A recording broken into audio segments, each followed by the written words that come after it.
या गीताबद्दल थोडंसं तुम्हाला सांगू इच्छिते आणि मग आपण प्रोग्रामची सुरुवात करूया. एक सर्वे झाला होता 2010मध्ये. आउटलुक नावाचं एक मॅगझिन होतं, आपल्या सगळ्यांना माहिती आहे ते मॅगझिन. त्यामध्ये भारतातल्या उत्कृष्ट सिंगर्स हे तर आउटलुक मॅगझिननी हा एक सर्वे केला होता, ज्यामध्ये आत्ताची सिंगर्स ह्यांची एक ज्युरी बनवली होती. एक 30-32 सिंगर्सची ज्युरी होती. त्यात सिंगर्स होते, म्युझिक कंपोजर्स होते आणि भारतातले सगळ्यात उत्कृष्ट गीत असे त्या सर्वेमध्ये आपण काढले होते. आणि त्यातलं हे नंबर 1वर आलेलं असं गीत आहे. रफी साहब ह्यांचं अतिशय सुंदर असं गीत आहे. फिल्म चित्रलेखामधलं आपल्यासमोर सादर करत आहेत श्रीकांतजी आपल्या अंदाजमध्ये.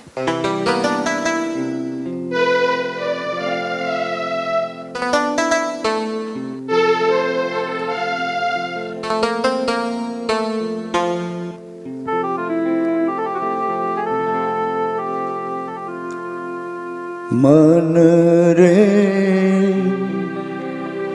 तू काहे न धीर धरे,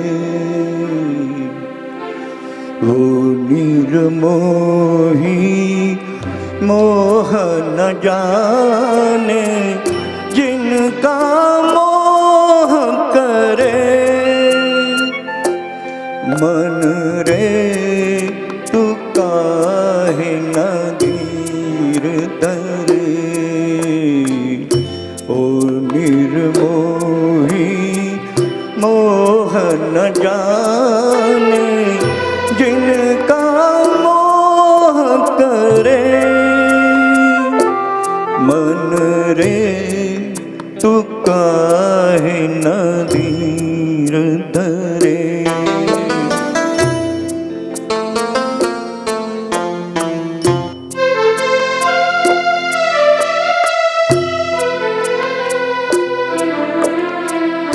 इस जीवन की चढ़ती ढलती धूप को किसने बांधा, रंग पे किसने पहरे डाले, रूप को किसने बांधा.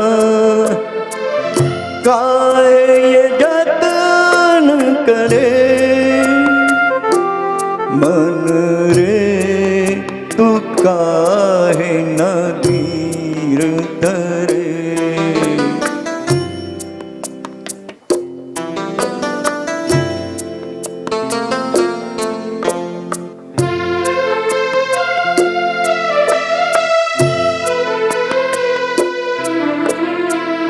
उतना ही उपकार समझ कोई जितना साथ निभा दे.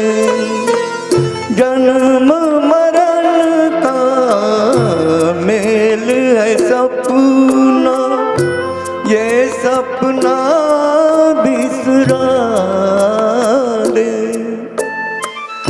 कोई न संग मरे, मन रे तू काहे न धीर धरे. हो निर्मोही मोहन जाने जिनका मोह करे. ओ मन रे तू काहे न धीर धरे. थँक्यू. खूपच छान साहिर लुधियानवीचे बोल आणि रोशनचं म्युझिक. या गाण्याला राग यमन कल्याणवर आधारित होतं हे गाणं. अतिशय सुंदर असं हे गाणं आहे आणि कोणत्याही जनरेशननी हे ऐकलं तरीही ते इतके गोड बोल आहेत त्याचे, कानाला इतके छान वाटतात की काय सांगू. अतिशय सुंदर असं गाणं आहे.